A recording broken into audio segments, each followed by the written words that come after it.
Right, so you're feeling a little stimulation and you might feel something twitch in your finger. Scientists at Birmingham University researching the traumatic effect that serious head injuries can have on a sportsman's brain.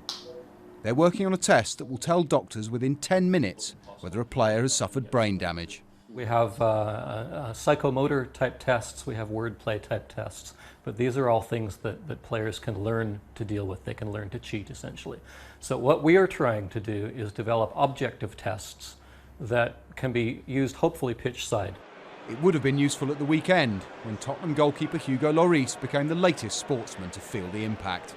After being knocked out, the Frenchman defied medical advice and played on. According to the football authorities, that was wrong, and experts say he was risking serious long-term injury. The graveyard is full of people who said, I'm fine, I'm okay, I don't need to be checked out. And sadly, things can deteriorate with a head injury very rapidly, and it can lead to death or lifelong disability. Why would you take a risk? The scar goes all the way across the front here. The dangers of ignoring a head injury are all too clear to James Lambie. He needed life-saving surgery after 2 blows in an amateur game. The first knock created some swelling and some bleeding. As the bleeding started to subside, I then received my second knock, which reopened up the tear.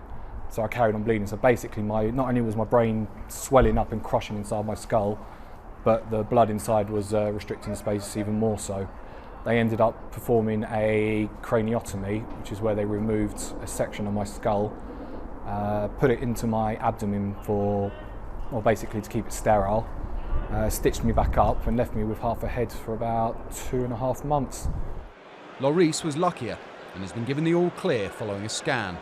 The authorities will hope that in future, players and their clubs use their brains rather than risk them.